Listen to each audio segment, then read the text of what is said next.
You and me, we're about to write a metal riff together from scratch. And as we go through this, I'm just going to share my thought process when we get to certain phases of this riff and how you can actually extend this and turn it into a full song. In fact, at the end of the video, we'll throw this thing into the full mix and just see what it sounds like. Before we dive in, if you don't have my free Metal Riffs Licks metal guitar practice guide, grab a copy of that. There's a link in the description. This is going to give you the foundation for what we're about to get into. So a couple of things that I think that us metal guitar players tend to gravitate towards when we first sit down to write. First, we gravitate towards what feels and sounds familiar to us. You probably have, well, I know you have, a certain style that you gravitate towards. There may be certain chords, certain progressions, certain notes, series of notes that you always gravitate towards, and that's perfectly fine. That's part of your signature style. Another thing we gravitate towards is those lower notes, typically as metal guitar players. So we might start out just jamming with something simple like this.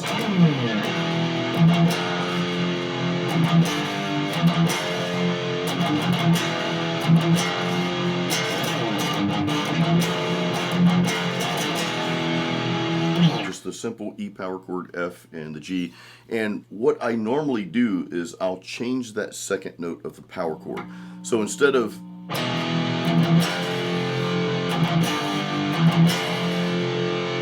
I might play something like this instead. Watch the second note of the power chord as I go through this.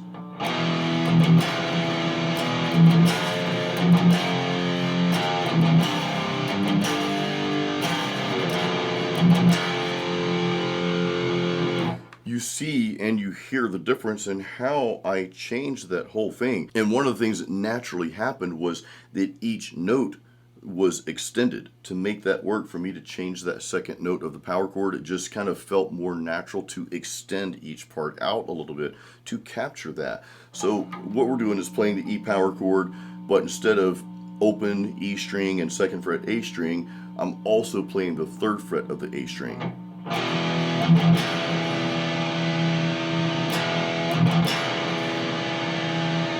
And I'm not going to turn this into a guitar lesson how to play this. This is just something I want you to think about as you're writing your own riffs. So next we did the same thing with the F power chord. Instead of this, watch the second note of that power chord. I played this.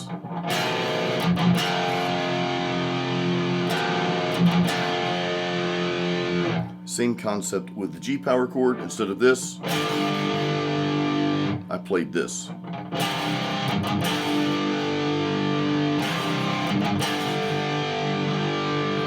And again, this naturally extended how long I play those power chords. So instead of this,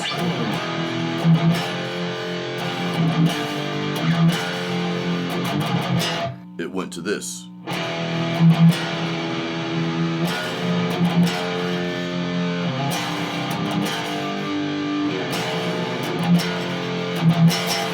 Now you could mash those together. You could play what we just did, that extended version where we changed that second note of the power chord. That could be the verse of the song, and then it goes into what we originally came up with, and that could be the bridge or chorus or pre-chorus, whatever you want to do, right? But that's just an example on how, as you're writing different things, even if a part changes, we extended these chords. Even if that changes, it doesn't necessarily mean you ditch what you originally just started messing around with, because sometimes those simple few notes or simple few chords, they just turn into something really cool and beautiful, and allow yourself the freedom for that to happen. But another thing I like to think about is chopping up the notes sometimes. So let's do something real quick. I'm going to change sort of like the picking technique, or the picking style rather. Let's see what I can come up with.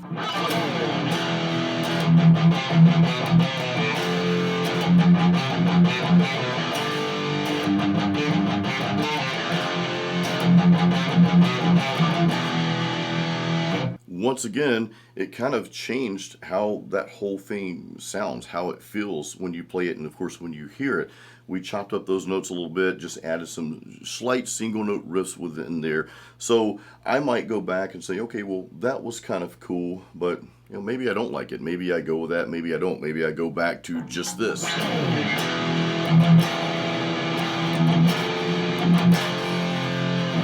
But at this point, you now have like 3 different pieces to work with. So you don't necessarily have to play those chords that I just played, because again, I want you to take the concepts that we're going through and apply them, to your writing, what you're coming up with. The next thing I do is I'll start messing around with other chords. So we started here. What if we start here?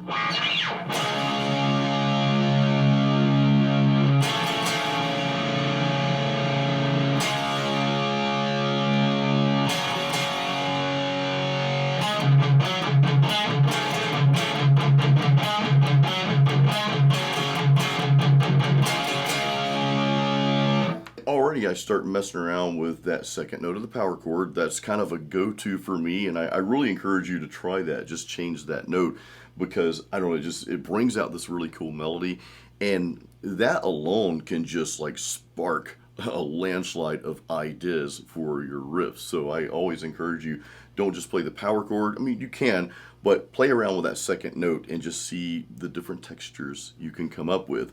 And of course, I'm messing around with different picking styles and such. So I might go back to where we started.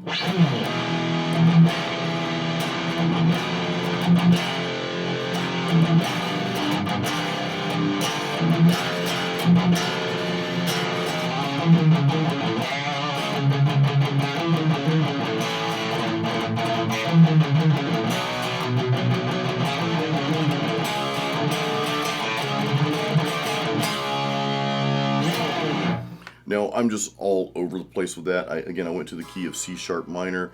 I threw in an A and a B power chord, and then I went to a D power chord after that as well. And I don't know quite how I'm going to put those together quite yet. So that's fine. But this is just the idea that came upon me right now as you and I are sitting here going through this. Let's build on this, and this is part of the whole process here. You allow ideas to come and go. The ones that leave, don't try to keep them, just let them leave. And this is like a sticky booger, roll it up and flick it, right? Sometimes they're sticky and sometimes it won't go, but you get the point. The ideas that hang around and you can naturally feel them starting to build up, of course, keep those, but don't be afraid. I guess my point here is, don't be afraid to let the other ideas, they're not bad ideas, but just to let them go if they're not necessarily flowing with what you're writing and what you're feeling, because music is a feeling. So let's go through this.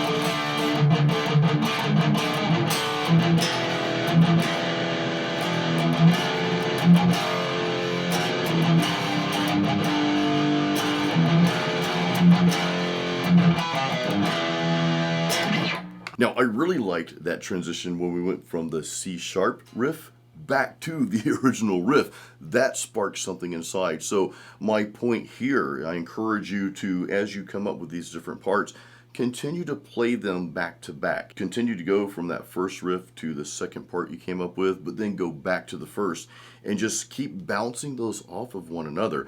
And a really important point here, I think, at least in my writing, is you don't have to constantly come up with something new every minute that you're writing, or every few minutes even.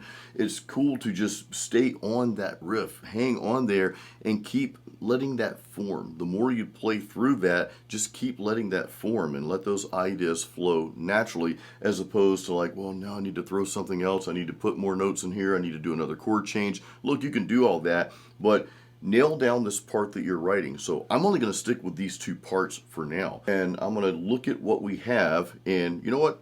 I'm going to record this. Let's record this. You and I, let's put it in the studio, and then I'll talk about it a little bit more. I'll talk about some of the changes that we made after. Let's hear what this sounds like, though.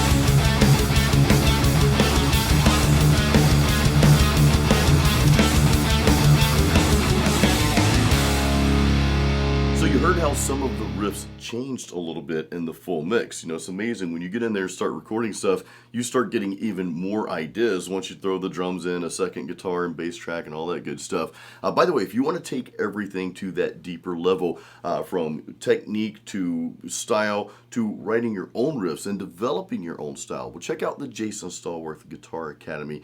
I've got a link in the description of this video. I'd love to see you in there. Just a quick recap of the things that you can try. So we started out with just a simple chord progression. You don't have to start that way. You might have a single note riff, that's fine.